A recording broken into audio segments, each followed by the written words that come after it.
Discrete nature के होंगे। तो बेसिकली हम ग्राफ्स कैसे स्केच करते हैं, आपके पास लेट्स से एक हमारे पास कुछ कंप्यूटर्स हैं, फॉर एग्जांपल 8 to 10, और they are connected to a central device. तो अब अगर हम हर कंप्यूटर को रिप्रेजेंट करें एक ऑब्जेक्ट के तौर पर, और जो कंप्यूटर आपस में कनेक्टेड हैं, अब हम उन दोनों पॉइंट्स के दरमियान में एक लाइन स्केच कर दें, तो हमारे पास ये बेसिकली एक बेसिक सा ग्राफ बन जाएगा। फॉर एग्जांपल मेरे पास एक कंप्यूटर है ये ए, मेरे पास ये कंप्यूटर है बी, ये कंप्यूटर है सी, और लेट्स से ये कंप्यूटर है डी।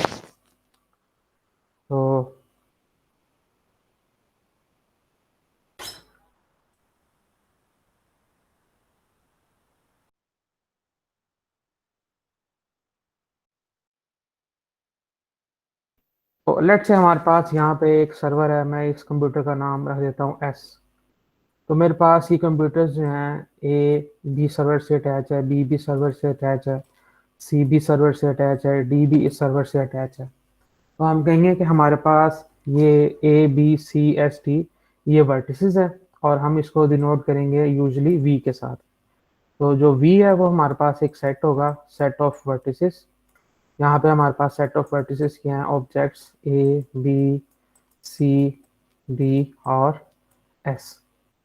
और आप देखें कि अगर एस और बी आपस में अटैच है, कनेक्टेड हैं, तो हमने एस से बी एक लाइन स्केच कर दिया। अब यहाँ पे इस लाइन से मुराद ये नहीं है कि ये एक रियल वेरिएबल है और इसका ग्राफ कंटिन्यूस है, ये एक बेसिकली कर्व है जो सिर्फ ये बात शो कर रही है कि एस बी के साथ कनेक्टेड है। हो सकता है ए बी के साथ कनेक्टेड हो, इस केस में हमारे पास ए से बी भी एक कर्व होगी।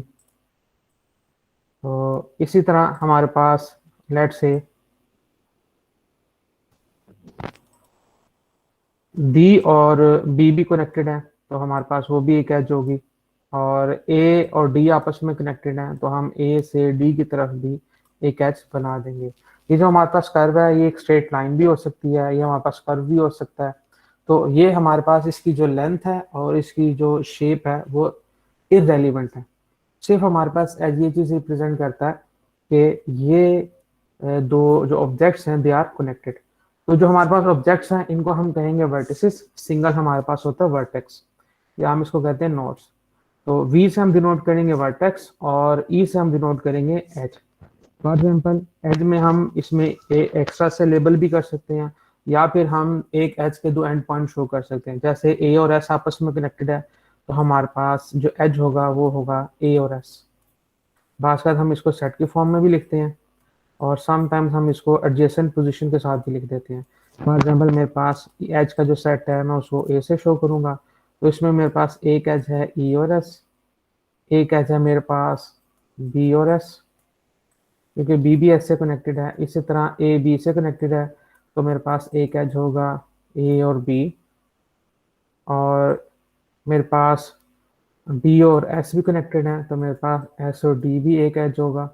इसी तरह बी और डी भी कनेक्टेड है, तो एक एज मेरे पास बी और डी भी होगा।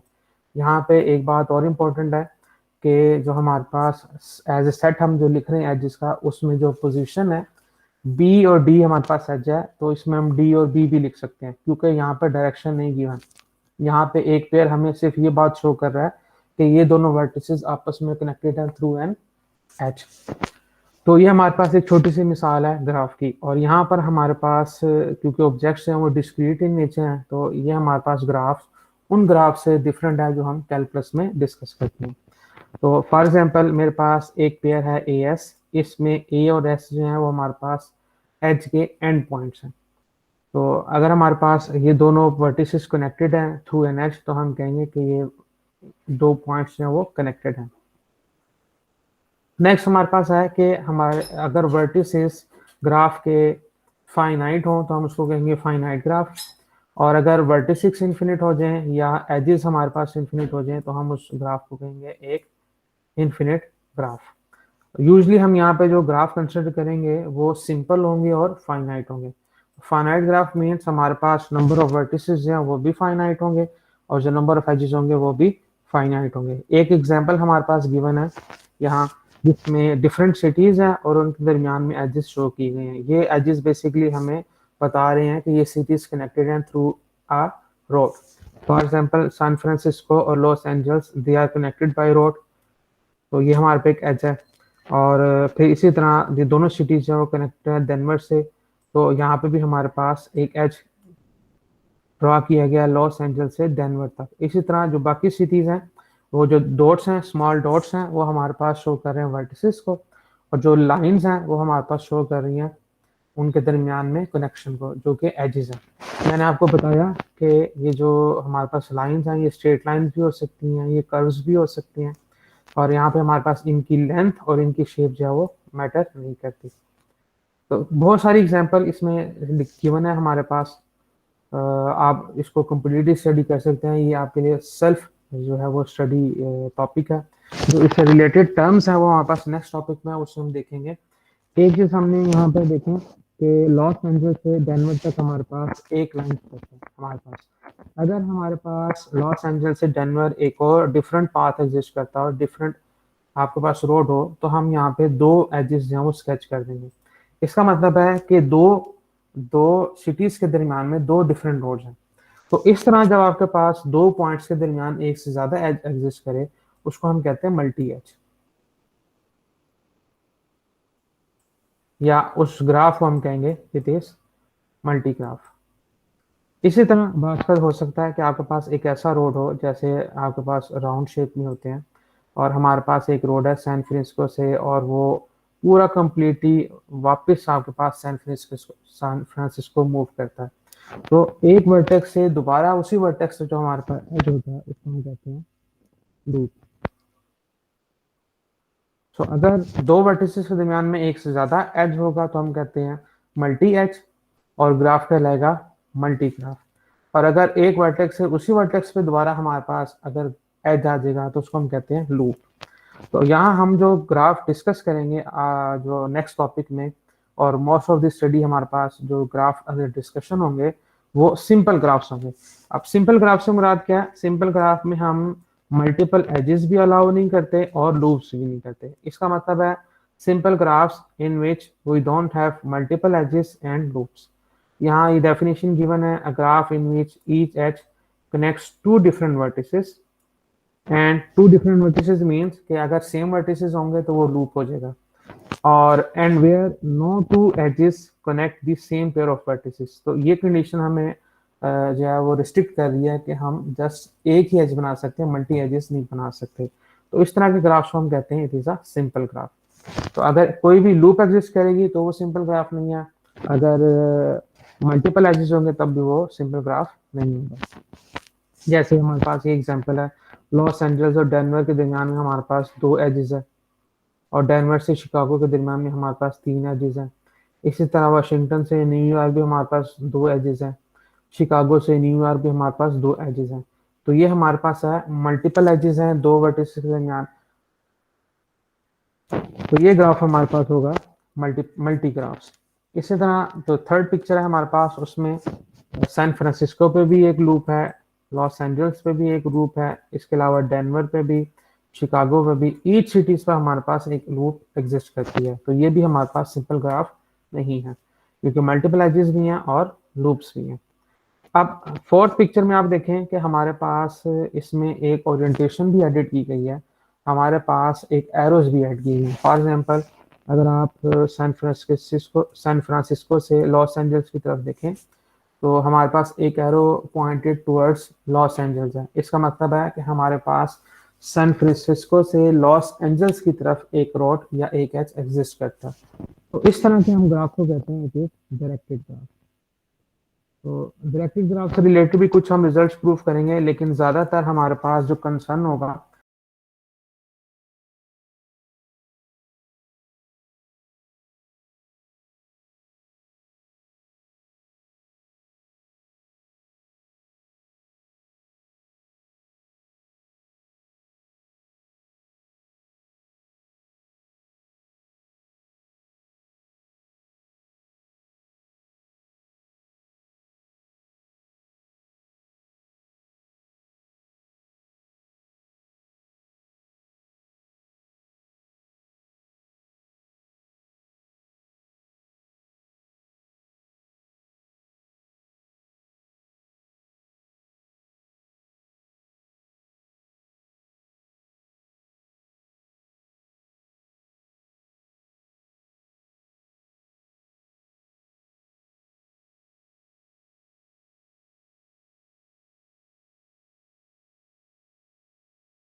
सर आपकी आवाज नहीं आ रही।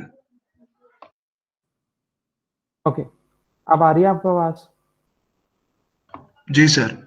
ओके, तो अब हमारे पास यहाँ पे हमने डिस्कस किया बेसिकली सिंपल ग्राफ्स और डायरेक्टेड ग्राफ्स और अनडायरेक्टेड ग्राफ्स।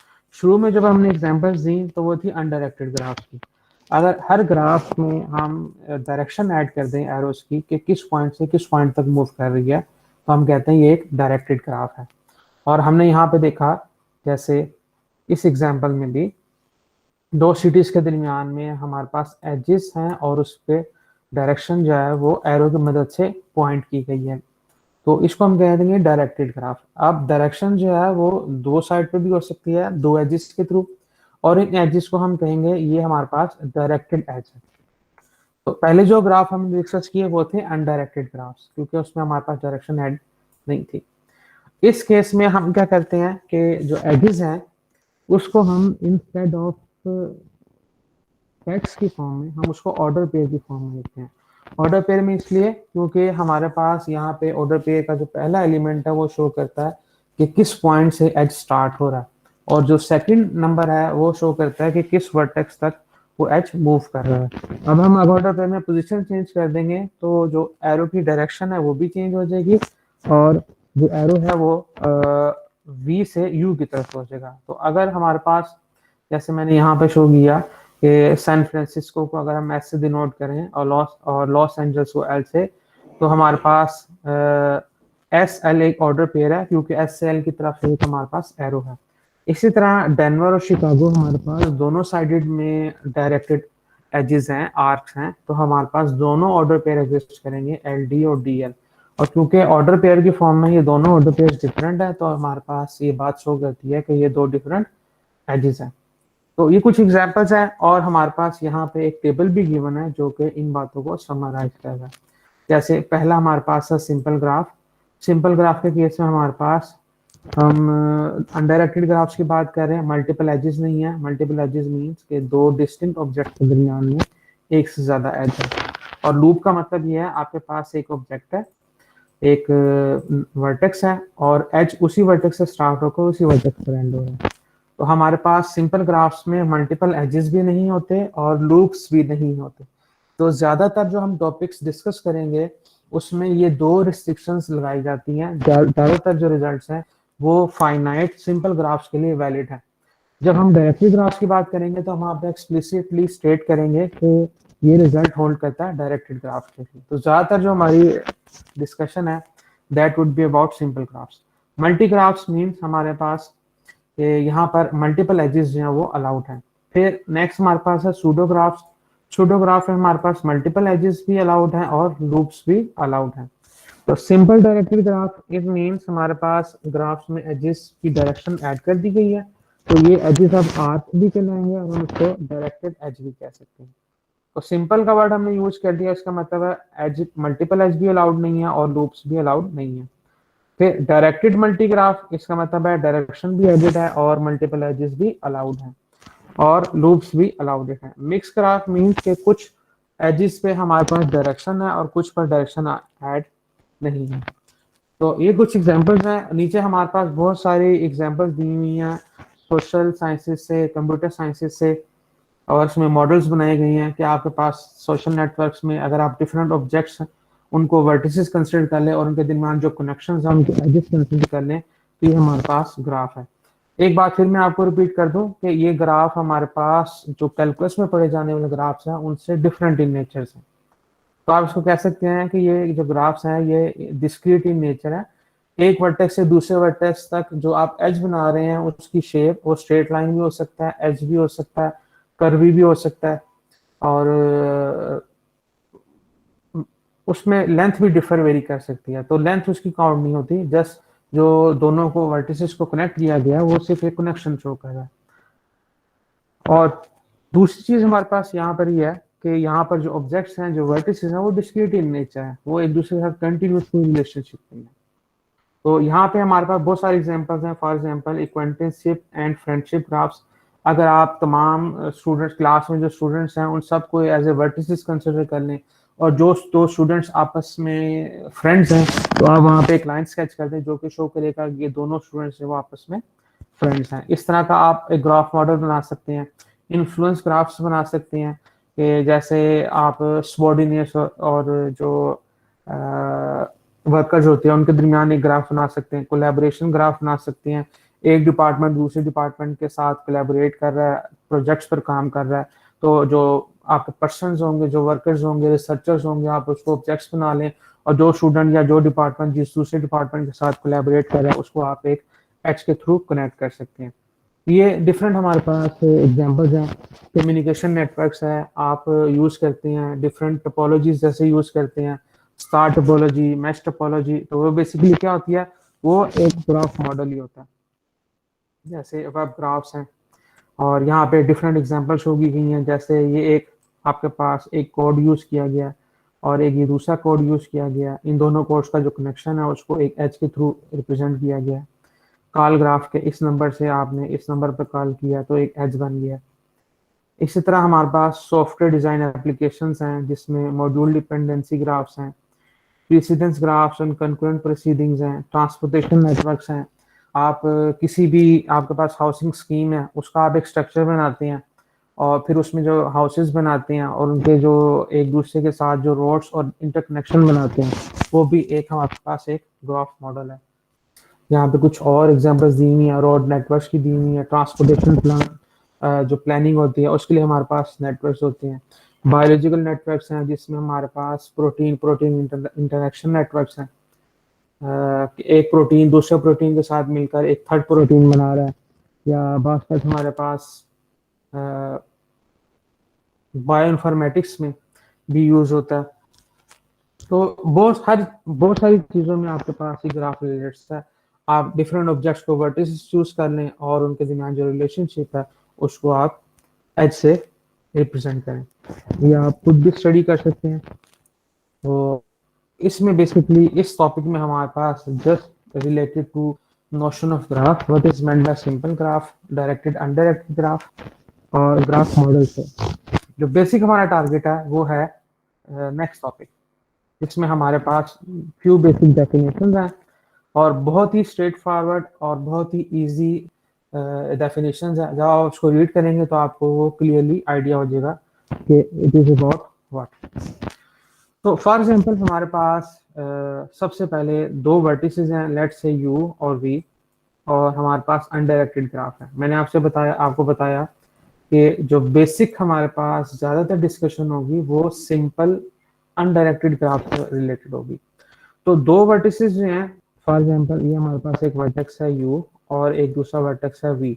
तो जब हमारे पास u और v दोनों थ्रू एन एच कनेक्टेड होंगे तो हम कहेंगे कि ये दोनों वर्टिसेस जो हैं ये एडजेसेंट हैं, या हम कहेंगे कि u जो है वो v का नेबर है और जो v है वो u का नेबर है। तो हम कह सकते हैं फॉर एग्जांपल मेरे पास अगर ये एक और वर्टेक्स है लेट्स से w, और W से U भी हमारे पास एक एज है, तो मैं अब लिखूंगा नेबर्स ऑफ U। तो नेबर्स ऑफ U के लिए नोटेशन होगी N ऑफ U। U के नेबर्स हमारे पास कौन कौन से हैं, एक V और एक W, क्योंकि हमारे पास U से V भी एक एज है और U से W भी एक एज है।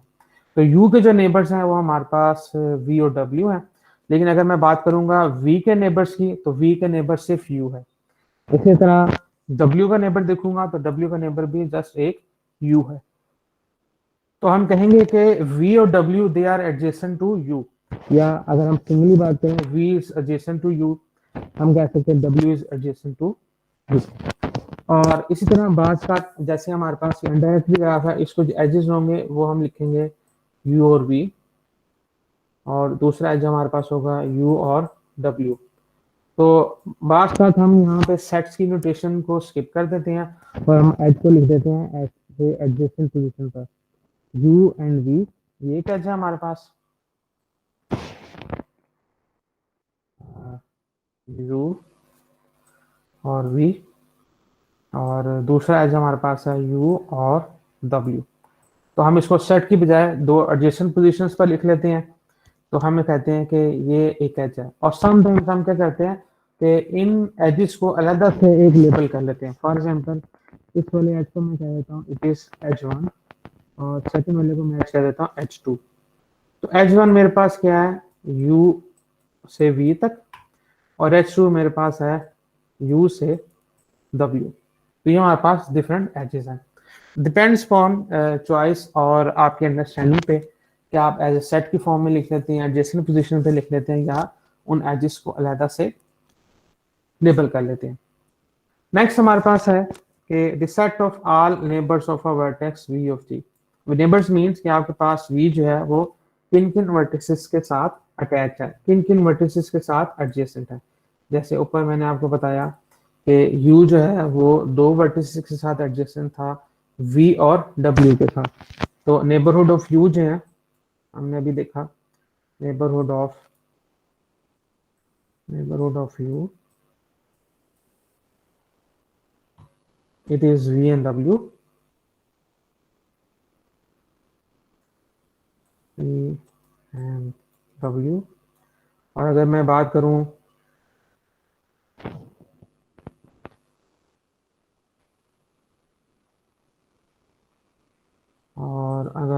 करूं नेबरहुड ऑफ V, तो वो हमारे पास सिर्फ एक ही है विच इज U। इसी तरह neighbourhood of W it is again the singleton which is U। तो जितने भी उस वर्टेक्स से रिलेटेड हमारे कनेक्टेड जो भी वर्टेक्स होंगे वो उसके नेबरहुड में आ जाएंगे। तो नोटेशन आपको क्लियर है यहाँ से हमने इसको कैसे लिखा है। और यहाँ पे हमारे पास एक वर्टेक्स के अलावा हमारे पास सेट ऑफ वर्टिसेस भी हो सकता है। अगर हम एक ग्राफ कंसिडर कर लें, जैसे फॉर एग्जांपल यहाँ पे हमारे पास एक ग्राफ है जी, और इसमें हम सेट ए ले लेते हैं। यहाँ पे हमारे पास गिवन है फॉर एग्जांपल नेबरहुड ऑफ ए। तो आप देखें ए जो है वो कनेक्टेड टू है बी और ए कनेक्टेड टू एफ है। तो नेबरहुड ए और बी में हमारे पास आएगा बी और एफ। इसी तरह अगर मैं कंसिडर करता हूँ बी का नेबरहुड, तो बी हमारे पास कनेक्टेड है सी के साथ भी, बी कनेक्टेड है ई के साथ भी, और बी कनेक्टेड है एफ के साथ भी। तो बी के जो नेबरहुड्स आएंगे वो हमारे पास आ जाएंगे ए, सी, ई और एफ। अब अगर हम कंसिडर कर लेते हैं एक बड़ा सेट ए, और ए में मैं कंसिडर कर लेता हूँ दो वर्टिसेस। लेट्स से एक वर्टेक्स है हमारे पास ए और दूसरा वर्टेक्स है मेरे पास बी। तो अब अगर मैं कहूँ कि मेरे पास नेबरहुड ऑफ ए क्या है, तो नेबरहुड ऑफ ए हमारे पास कलेक्शन होगा neighbourhood of small A vertex और नेबरहुड ऑफ स्मॉल बी। तो वो हमारे पास जो सेट है वो आ जाएगा बी, ए, सी, ई और एफ। तो यहाँ पे जो नोटेशन है यूनियन वाली, ये जो हमारे पास है यूनियन एन ऑफ वी, ये उसी नोटेशन को शो करती है कि अगर आपके पास एक जो सेट है वो अगर एक से ज्यादा हमारे पास वर्टिसेस पर कंसिस्ट करती है।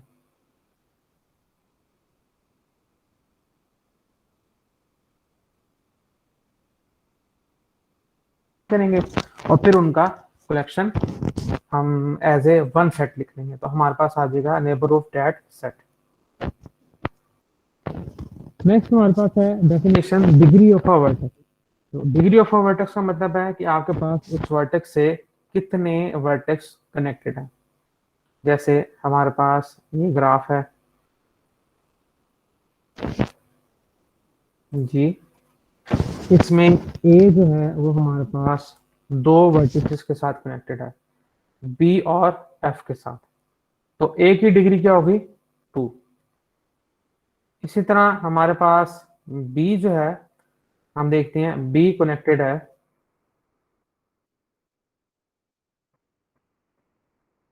4 वर्टिसेस के साथ, सी के साथ, एफ के साथ, ई के साथ और ए के साथ। तो बी की हमारे पास जो डिग्री होगी वो 4 होगी। तो नंबर ऑफ नेबर्स और जो डिग्री है वो हमारे पास सेम है। तो हम डिग्री ऐसे भी कह सकते हैं कि degree of a vertex is cardinality of its neighbours. इसी तरह हम बाकी वर्टिसेस की भी डिग्री लिख सकते हैं। ए की डिग्री हमारे पास 2 है, बी की डिग्री हमारे पास 4 है, सी की डिग्री हमारे पास P है, D की डिग्री 1 है, G की डिग्री 0 है, E की डिग्री भी हमारे पास 3 है, 3 है, और F की डिग्री हमारे पास 4 है। तो ऐसे वर्टेक्स जिसकी डिग्री 0 हो उसे हम कहते हैं isolated vertex. Isolated vertex means उस वर्टेक्स से हमारे पास कोई दूसरा एज नहीं है।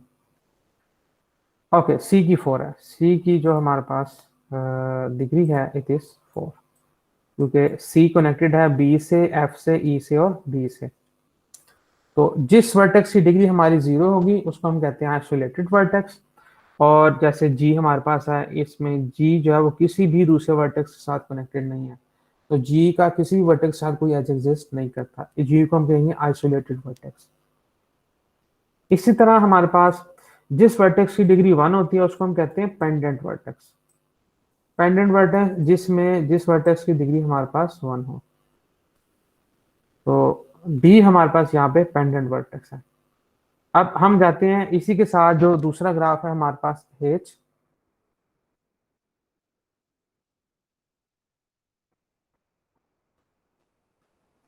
अब हम देखते हैं कि एच ग्राफ में हर वर्टेक्स की डिग्री कितनी है, और आइसोलेटेड और हमारे पास पेंडेंट वर्टिसेस हैं या नहीं है। जैसे सी हमारे पास है, इसकी डिग्री 1 है, तो ये हमारे पास पेंडेंट वर्टेक्स होगा। अब ए और ई जो है, ए और ई के दरमियान में हमारे पास एक से ज्यादा एजेस एग्जिस्ट करती हैं, तो ये जो एच ग्राफ है हमारे पास ये सिंपल नहीं होगा। इसी तरह ए की जो हमारे पास डिग्री है, ए हमारे पास कितने एजेस हैं, ए के नेबर्स कितने हैं, बी है, डी है और ई जो है वो 2 दफा। तो हमारे पास ए की जो डिग्री होगी वो 4 होगी। ई की डिग्री हमारे पास काउंट करते हैं, ई से ए की तरफ 2 एजेस हैं, ई से बी की तरफ एक एज है 3, और ई से डी की तरफ हमारे पास एजेस हैं 3।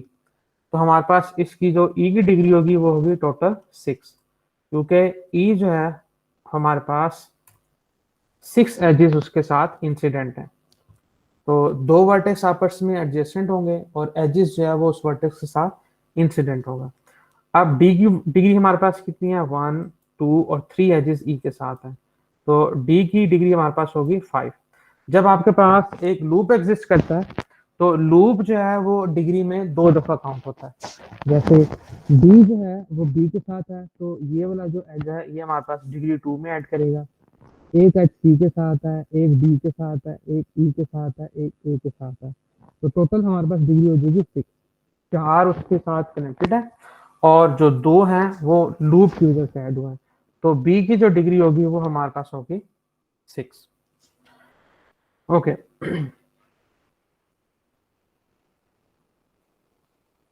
नेक्स्ट हमारे पास है theorem, very important theorem. It is called hand shaking lemma या hand shaking theorem. Hand shaking theorem इसलिए क्योंकि आप देखें कि 2 वर्टिसेस के दरमियान जो आपके पास एज है, अगर मैं ए और बी के दरमियान में एज देखूं तो आप देखें कि ये जो एज है ये ए और बी दोनों की डिग्री में ऐड हो रहा है। इसका मतलब है कि कोई भी एज जो है वो 2 वर्टिसेस की डिग्री में कंट्रीब्यूट करता है। तो इसी ऑब्जर्वेशन को देखकर एक हैंडशेक थ्योरम बनाया गया है। जैसे आप, हमारे पास ग्रुप ऑफ पीपल्स हैं और 2 पर्सन आपस में हैंडशेक करते हैं, तो एक हैंडशेक में बेसिकली 2 पर्सन इन्वॉल्व होते हैं। इसी तरह यहाँ पर अगर 2 वर्टिसेस के दरमियान में एक एज है तो एक एज दोनों वर्टिसेस की डिग्री में कंट्रीब्यूट करता है। ओके, बी की डिग्री कैसे सीखते हैं, देखें। सबसे पहले तो आप देखें, फॉर एग्जांपल हमारे पास ये जो लूप है बी से बी, ये हमारे पास ऐड करेगा डिग्री 2 में, और बी से सी भी हमारे पास एक एज है, ये 3 होगी, और बी से डी एक एज है, ये 4 होगी, बी से ई एक एज है 5 होगी, ए से बी आपके पास एक एज है 6 होगी। तो बी के जो नेबरहुड्स हैं वो बेसिकली 4 हैं, तो 4 डिग्री तो ये होगी, लेकिन जो लूप है, लूप हमेशा डिग्री में 2 ऐड करता है, तो 4 उसके नेबर्स हैं और एक लूप की वजह से 2 उसमें ऐड हो जाएगा, तो 4 + 2 इट इज 6। सर लूप 2 क्यों ऐड करता है सर, लाइक देखे ना, क्योंकि वो आपके पास एज उसी पॉइंट से स्टार्ट हो रहा है, उसी पॉइंट पर आ रहा है। या आप ये कह सकते हैं कि बी से कितने एजेस जो हैं वो आउटवर्ड मूव कर रहे हैं। आप काउंट करें ना एजेस, ये देखें फॉर एग्जाम्पल मैं आपको दोबारा ये करके दिखाता हूँ।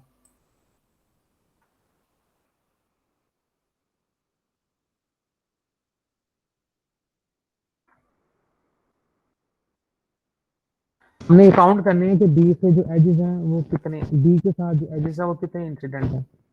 अब देखें 1 2 3 4 5 और 6, तो हमारे पास 6 एजेस जो हैं वो उसके साथ कनेक्टेड है, तो इसकी जो डिग्री है वो 6 होगी, राइट। चलो सर ठीक है। ओके, नेक्स्ट हमारे पास है, हम डिस्कस कर रहे थे हैंडशेक थ्योरम।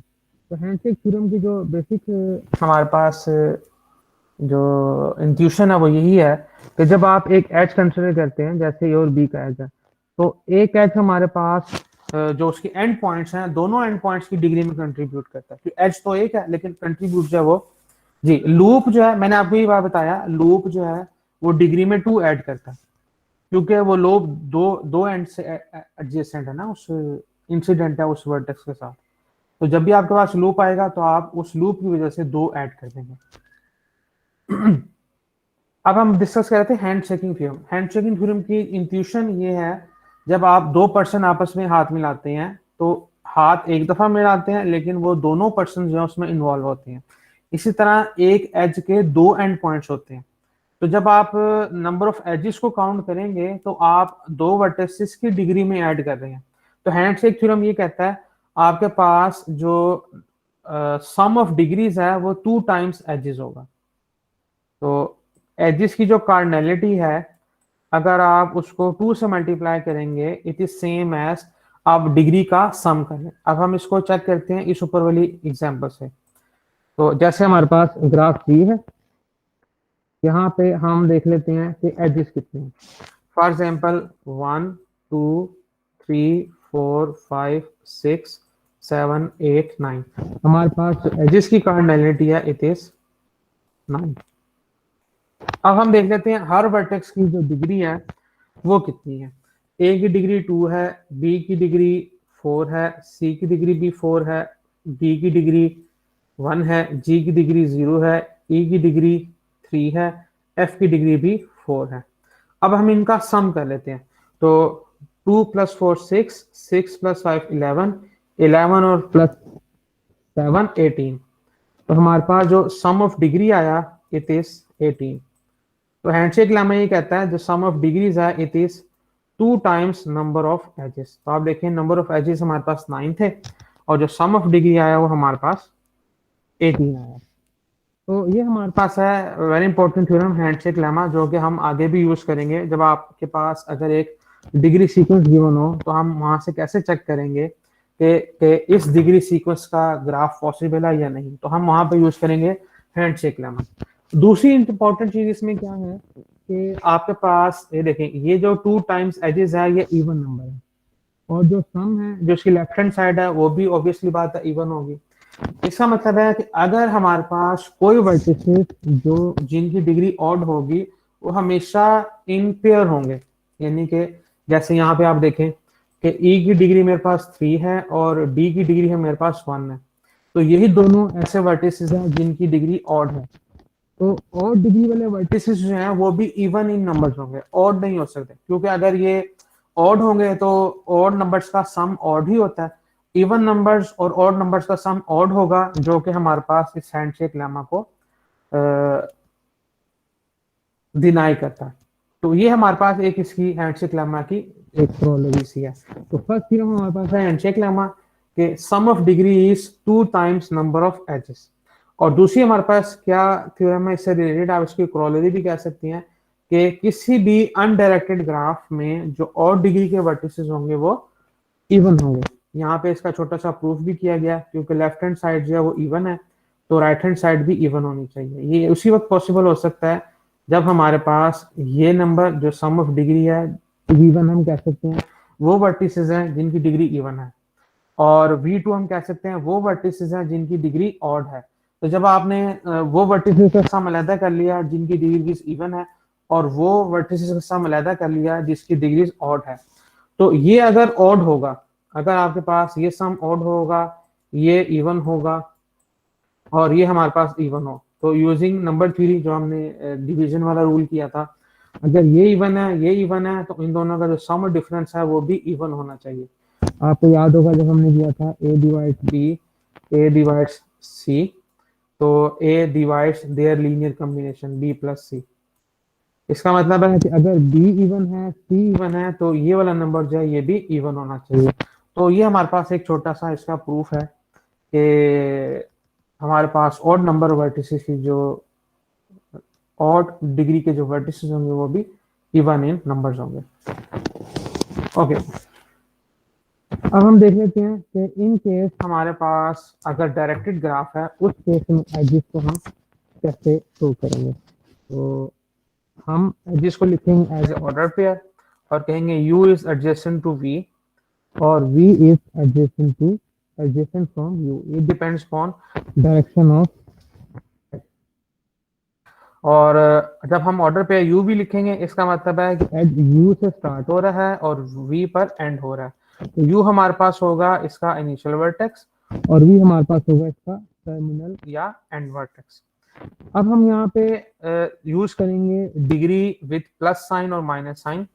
यहाँ पे डिग्री माइनस का मतलब ये है कि वर्टेक्स जो है वो उसका एंड पॉइंट है। जैसे मैं अगर आपको, ये मेरे पास u है और ये मेरे पास v है, अब अगर मैं ये एरो बनाता हूँ u से v की तरफ, तो जो डिग्री, अगर मैं ऊपर माइनस लिखता हूँ, डिग्री ऑफ माइनस v, ये मेरे पास होगी 1, क्योंकि v की तरफ वो एज आ रहा है। लेकिन मैं डिग्री अगर प्लस यूज करूँ, डिग्री प्लस ऑफ v, तो प्लस ऑफ v जो है वो 0 है, क्योंकि v से कोई भी एज आगे मूव नहीं कर रहा। इसी तरह अगर मैं यूज करूंगा u की जो प्लस डिग्री है वो 1 है, क्योंकि u से v एक एज है। लेकिन u की जो माइनस डिग्री होगी वो 0 होगी, क्योंकि u से u की तरफ कोई भी एज हमारे पास नहीं आ रहा। ये बात आपको क्लियर होगी है? यस। आउट गोइंग है, अगर एज जो है उस वर्टेक्स से आउट गोइंग है तो प्लस, अगर इन गोइंग है तो इनकमिंग है तो वो हमारे पास माइनस होगा। यहाँ पर डिग्री प्लस ऑफ u 1 है, लेकिन degree minus of u is 0 है, यानी कि u से आउट गोइंग एक एज है तो इसकी प्लस डिग्री 1 होगी, माइनस डिग्री 0 होगी। अब जैसे यहाँ पे आप देखें हमारे पास ये लूप है a पे, इसका मतलब है लूप की वजह से हमारे पास a की प्लस डिग्री भी 1 होगी और माइनस डिग्री भी 1 होगी, क्योंकि a से एज आउट गोइंग भी है और a की तरफ एक एज इनकमिंग भी है। इसी तरह आप यहाँ पे देखें कि a से b की तरफ हमारे पास एक एज है, तो b की हमारे पास यहाँ पे, अब हम यहाँ पे फॉर एग्जांपल b कंसिडर कर लेते हैं, तो प्लस डिग्री b की क्या होगी, b से कितने एजेस आउट की तरफ मूव करें, एक एज d की तरफ, तो प्लस डिग्री जो है b की वो 1 होगी। अब हम देख लेते हैं कि b की माइनस डिग्री क्या होगी, b से b में कितने इनकमिंग एजेस हैं, वो हमारे पास 2 एजेस हैं। कौन कौन से, एक a की तरफ से आ रहा है ये वाला एज और एक c की तरफ से आ रहा है, तो b की जो माइनस डिग्री है वो हमारे पास होगी 2। यहाँ पे ये एग्जांपल्स में गिवन है, ये आप देख सकते हैं। अब आप जो डायरेक्टेड ग्राफ के केस में हैंडशेक लेमा है वो हमारे पास डिवाइड हो जाएगा प्लस डिग्री में और माइनस डिग्री में। प्रीवियस केस में तो था कि हमारे पास number of 2 times number of edges is sum of degree. Directed के केस में हमारे पास sum of in degrees plus sum of in degrees is same as sum of out degrees और it is cardinality of edges. यहाँ पे हमारे पास 2 जो है वो खत्म हो गया, या इन अदर वर्ड्स हम ये कह सकते हैं, अगर आप 2 यूज करना चाहते हैं तो फिर आप इन डिग्री और आउट डिग्री को सम कर लें। अगर आप इस इक्वल साइन को यहाँ पे प्लस के साथ रिप्लेस कर दें तो हमारे पास ये आ जाएगा 2 times cardinality of edges. Otherwise, number of edges is same as sum of in degrees of all vertices, or it is same as sum of out degrees of vertices. यहाँ तक स्टूडेंट का क्वेश्चन है तो मुझे बताएं, फिर हम आगे special kind of graphs discuss करते हैं। सब स्टूडेंट्स ने अपनी अटेंडेंस लगा दिया, नाम और रोल नंबर लिख के एंटर कर दें। कोई क्वेश्चन है तो आपका बताएं, फिर हम आगे स्पेशल ग्राफ्स की तरफ मूव करते हैं। सर जब आपने लीव किया था उससे पहले अटेंडेंस लगाई थी तो वो काउंट हो जाएगी ना, या फिर दोबारा लिखें? आप लिख दें ओके सर। अपनी आसानी के लिए, मतलब कंफ्यूजन रहे ना आपको।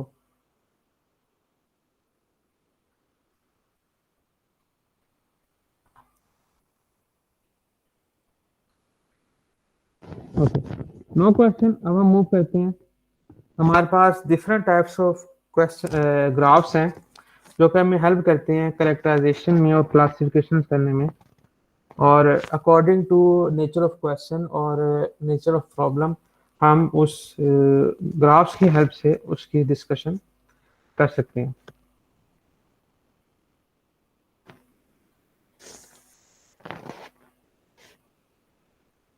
यहाँ पर हमारे पास पहली एग्जांपल है, डेफिनेशन है कंप्लीट ग्राफ की। कंप्लीट ग्राफ मींस हमारे पास सेट ऑफ ऑब्जेक्ट्स हैं, लेट्स से 1 2 3 और 4।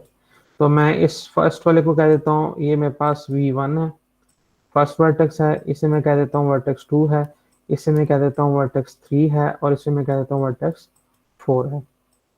तो अगर आपके पास गिवन जो सेट ऑफ ऑब्जेक्ट्स हैं उसमें हर ऑब्जेक्ट का बाकी तमाम ऑब्जेक्ट्स के साथ कनेक्शन हो, जैसे V1 है, तो V1 हमारे पास V2 से कनेक्टेड हो, V1 V4 से कनेक्टेड हो, V1 V3 से कनेक्टेड हो।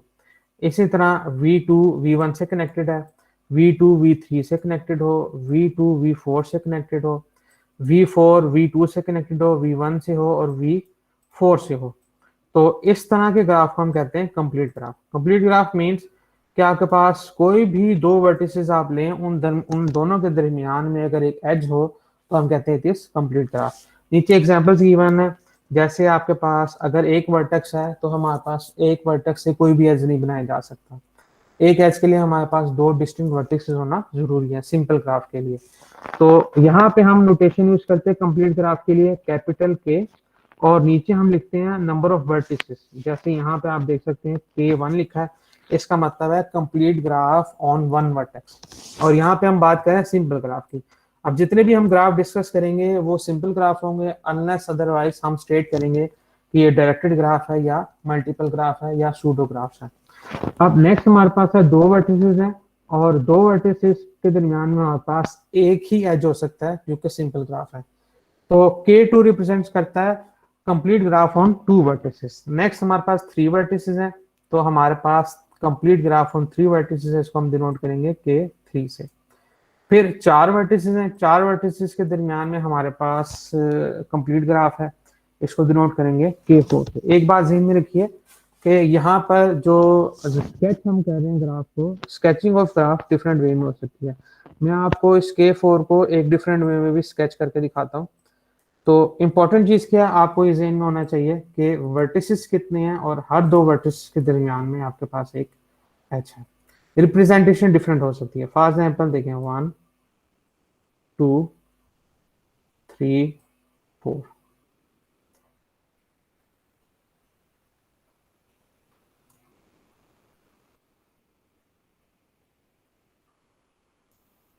तो आप देखें कि ए ग्राफ और ये ग्राफ, दोनों ग्राफ में हमारे पास 4 वर्टिसेस हैं और हर दो वर्टिसेस के दरमियान में एक एज है हमारे पास।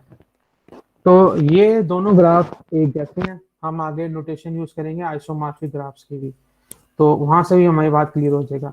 तो इंपॉर्टेंट चीज यहाँ पर क्या है कि हम सिंपल ग्राफ डिस्कस कर रहे हैं। सिंपल ग्राफ्स में जो रिप्रेजेंटेशन है वो डिफरेंट हो सकती है। एक ग्राफ एक से ज्यादा वेज में स्केच किया जा सकता है। तो दो ग्राफ्स हमारे पास, इन दोनों ग्राफ्स में रिप्रेजेंटेशन डिफरेंट है, नंबर ऑफ वर्टिसेस सेम है और नंबर ऑफ एजेस भी सेम है। इसके हम डिफरेंट वे से रिप्रेजेंट कर सकते हैं। फॉर एग्जांपल इसकी एक और रिप्रेजेंटेशन मैं आपको बना के दिखाता हूँ। जैसे मैं इन वर्टिसेस की पोजीशन तो सेम रखता हूँ लेकिन एजेस डिफरेंट कर लेता हूँ। जैसे ये मेरे पास एक ही है और इस एज को मैं इस तरह स्केच कर देता हूँ, क्योंकि स्ट्रेट लाइन भी हो सकती है, कर्व भी हो सकती है, क्रॉसिंग भी हो सकती है, नॉन क्रॉसिंग भी हो सकती है। तो आप यहाँ पे देखें कि ये दोनों एजेस जो हैं ये एक दूसरे को क्रॉस कर रहे थे। जो क्रॉसिंग पॉइंट है वो वर्टेक्स को ऐड नहीं करता। जो बाकी मैंने दो इसके ग्राफ्स बनाए हैं वो दोनों ग्राफ्स एक दूसरे में एजेस जो है एक दूसरे को इंटरसेक्ट नहीं करते। तो ये ग्राफ और ये ग्राफ, तीनों ग्राफ्स एक ही ग्राफ को स्केच किए गए हैं, जो कि हमारे पास है K4, complete graph on 4 vertices. और यहाँ पे एक डेफिनेशन और आप ऐड कर सकते हैं कि अगर आप ऐसा ग्राफ स्केच करें जिसमें एजेस एक दूसरे को इंटरसेक्ट ना करें, तो उसको हम कहते हैं plane graph. Plane graph means जो 2 डायमेंशनल हमारे पास प्लेन है, उसमें आप उस ग्राफ को स्केच कर सकते हैं और कोई दो एजेस एक दूसरे को इंटरसेक्ट नहीं करते।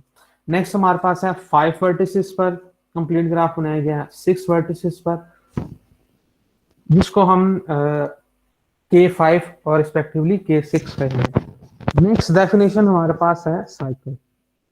अब अगेन साइकिल्स के लिए जो नोटेशन हम यूज कर रहे हैं वो है CN। आप इसको सर्कल की तरह कंसिडर कर सकते हैं, लेकिन जरूरी नहीं है कि ये सर्कल ही हो। हमारे पास एक क्लोज शेप जिस तरह पॉलीगॉन बनाई जाती है या ट्रायंगल बनाई जाती है, तो जो हमारे पास क्लोज शेप पिक्चर होगी उसको हम साइकिल्स कहते हैं। इसमें हमारे पास हर वर्टेक्स की डिग्री 2 होगी। जैसे आप ये देखें C3 देखें, इसमें इस वर्टेक्स की डिग्री हमारे पास 2 है, इस वर्टेक्स की डिग्री हमारे पास 2 है, इस वर्टेक्स की डिग्री हमारे पास 2 है। ये क्लोज है। तो एक क्लोज्ड पिक्चर बनाने के लिए, सिंपल ग्राफ बनाने के लिए आपको एटलीस्ट 3 वर्टिसेस रिक्वायर है। तो जो स्मॉलेस्ट साइकिल हमारे पास होगी वो होगी C3, यानी कि 3 वर्टिसेस पर जो हमारे पास साइकिल बनेगा वो हमारे पास स्मॉलेस्ट साइकिल है। आप इसको ट्रायंगल भी कह सकते हैं या इसको C3 भी कह सकते हैं।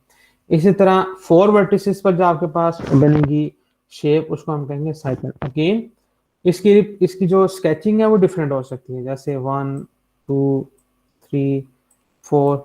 इसकी स्केचिंग आप इस तरह सर्कल की फॉर्म में भी बना सकते हैं, फॉर एग्जांपल दिस वन।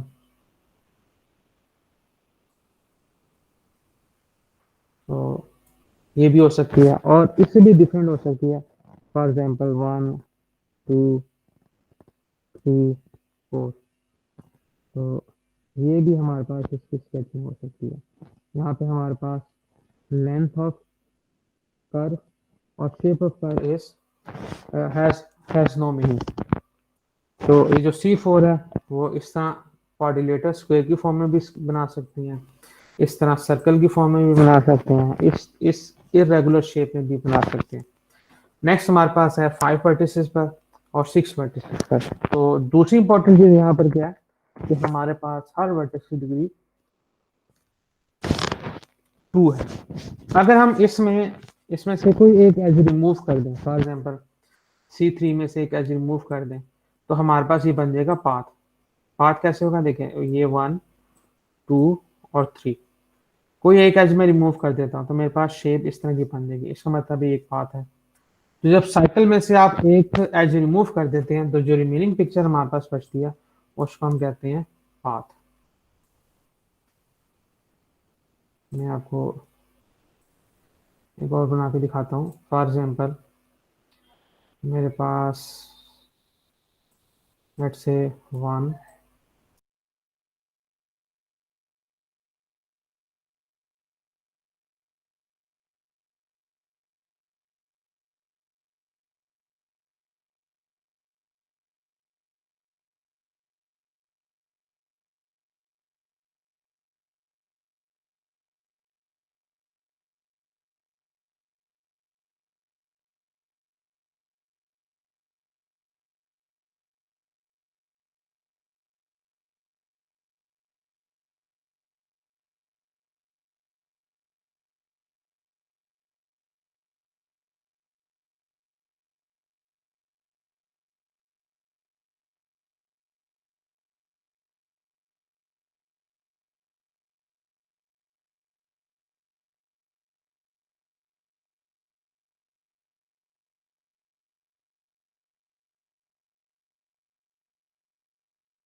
आवाज आ रही है आप लोगों को?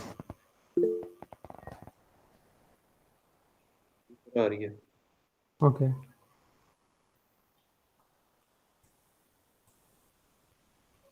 अब सोरिया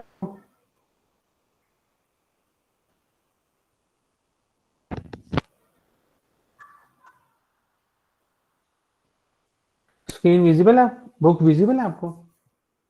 ओके तो जैसे हमारे पास ये 10 वर्टिसेस थे, उसमें से मैंने एक एज को रिमूव कर दिया, तो हमारे पास जो ग्राफ बचेगा उसको हम कहेंगे पाथ। और नीचे जो पाथ को हम कैपिटल पी से डिनोट करेंगे, और नीचे सबस्क्रिप्ट है वो हमें बताएगा कि नंबर ऑफ वर्टिसेस कितने हैं।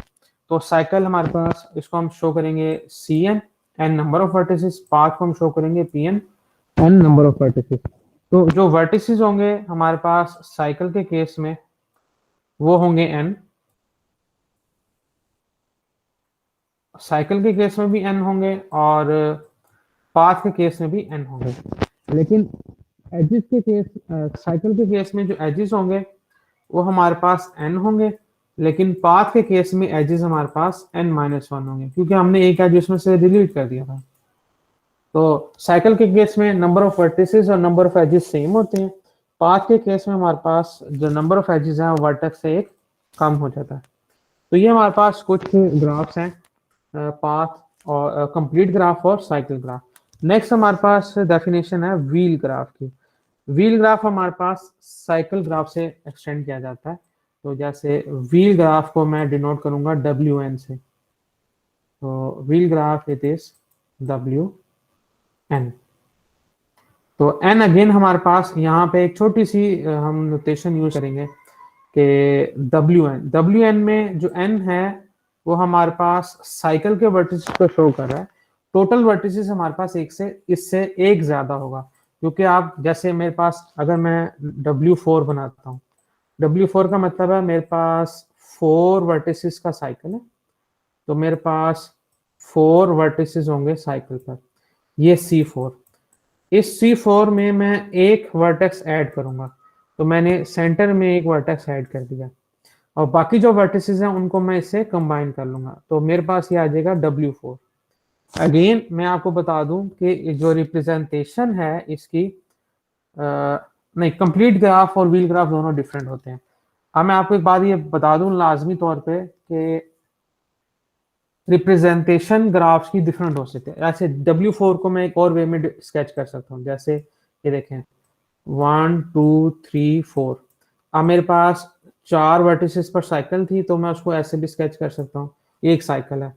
फिर मैंने क्या किया कि एक एक्स्ट्रा वर्टेक्स ऐड किया, और उस वर्टेक्स को मैंने बाकी साइकिल के तमाम वर्टिसेस से कनेक्ट कर दिया।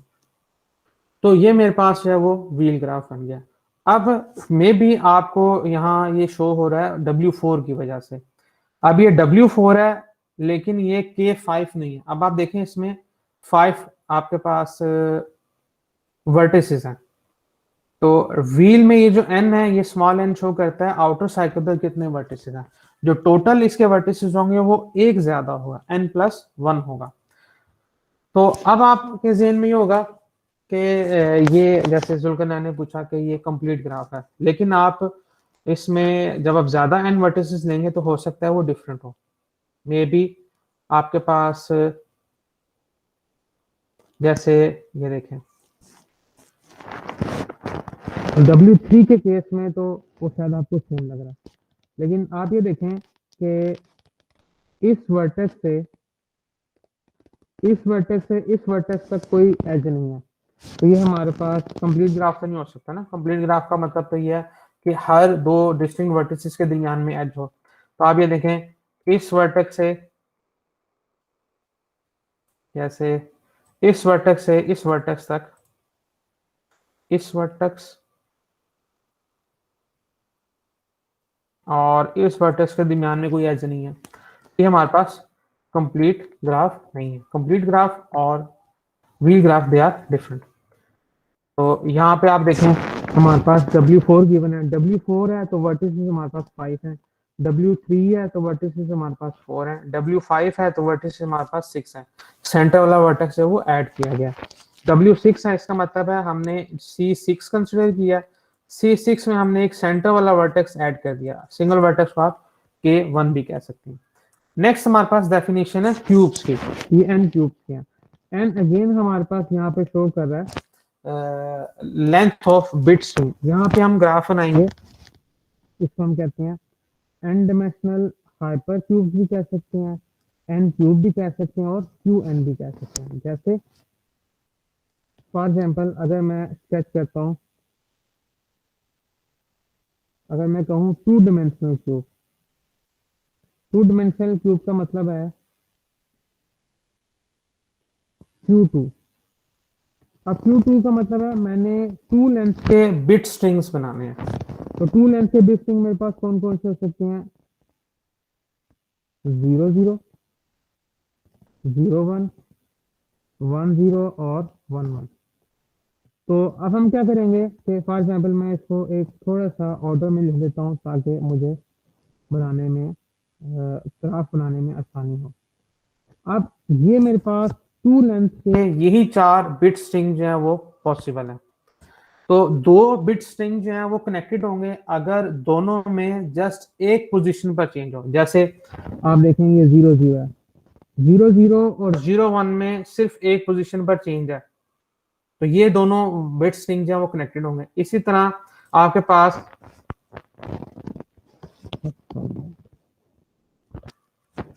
है 00, मैं यहाँ पे एक वर्टेक्स बना देता हूँ 00 के कोरस्पॉन्डिंग, 01 इसके कोरस्पॉन्डिंग एक वर्टेक्स बना देता हूँ, एक वर्टेक्स बना देता हूँ 10 का और एक वर्टेक्स बना देता हूँ 11 का। तो आप देखें 00 और 01 इन दोनों बिट स्ट्रिंग में हमारे पास एक पोजीशन पर फर्क है।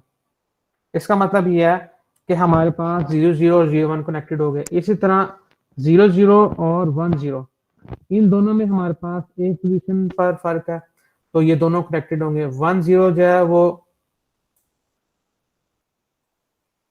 10 हमारे पास 11 से कनेक्टेड होगा, 11 जो है 01 से कनेक्टेड होगा। तो आप देखें उन दो थिंग्स के दरमियान में एक एज एग्जिस्ट करेगा जो एक पोजीशन पर डिफर करती है। तो यहाँ पे हमारे पास बिट स्ट्रिंग की लेंथ 2 थी, तो हम इसको कहेंगे 2 डायमेंशनल। इसी तरह हमारे पास हम 3 डायमेंशनल या Q3 भी बना सकते हैं। तो Q3 का मतलब है हम इसको कहेंगे 3 क्यूब, या इसका जो तीसरा नाम है वो हम कह सकते हैं 3 डायमेंशनल क्यूब। 3 डायमेंशनल क्यूब का मतलब है हमारे पास जो बिट स्ट्रिंग अब आएगी वो होगी 3 लेंथ की, जैसे 000 और 010, 001, 011। तो फॉर एग्जांपल मैं ये आपको छोटे सी मैं इसमें बना देता हूँ। इसमें टोटल हमारे पास जो बिट स्ट्रिंग्स होंगे वो 8 होंगे। तो जैसे देखें 00 जो है वो कनेक्ट होगा 01 के साथ, 001 कनेक्ट होगा 011, 011 कनेक्ट होगा 010 के साथ और 010 कनेक्ट होगा 00 के साथ। इसी तरह 010 जो है वो कनेक्ट होगा हमारे पास, फॉर एग्जांपल यहाँ पे हमारे पास एक और एज एग्जिस्ट करेगा 01 से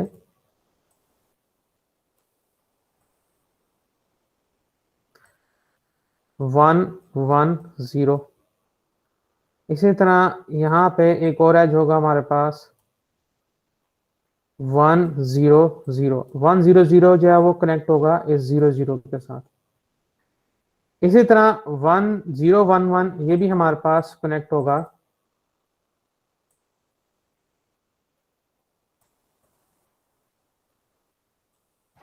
तो इस तरह आप हर 2 वर्टिसेस के दरमियान में एज बना लेंगे। यहाँ पे हमारे पास बुक में पिक्चर बनी है, आप ये देखें ये वाली। तो आप देखें कि हर 2 बिट स्ट्रिंग्स के दरमियान एज है जहाँ पे एक पोजीशन में वो डिफर कर रहा है। अब 001 जो है जो आपके पास बिट स्ट्रिंग है 000, अब यहाँ पे 3 पॉसिबिलिटीज हो सकती हैं। हो सकता है फर्स्ट पोजीशन पर 1 हो तो ये इसके साथ भी कनेक्ट है, सेकंड पोजीशन पर 1 होगा तो उसके साथ भी कनेक्टेड है, थर्ड पोजीशन पर 1 है तो वो उसके साथ भी कनेक्टेड है। तो आप ये देख सकते हैं कि हमारे पास इस तरह से जो 3 लेंथ का बिट स्ट्रिंग से जो ग्राफ बनेगा उसे हम कहेंगे 3 डायमेंशनल क्यूब या Q3। तो यहाँ तक हम अपनी जो है वो डिस्कशन क्लोज करते हैं। नेक्स्ट क्वेश्चन बाइपार्टाइट ग्राफ की है। एक अदर इम्पोर्टेंट हमारे पास टर्मिनोलॉजी है टाइप है ग्राफ की। ये हम नेक्स्ट क्लास में डिस्कस करेंगे। अब तक आपने जो पढ़ा है, जो हमने डिस्कस किया, उसमें कोई क्वेश्चन आपका तो बताएं।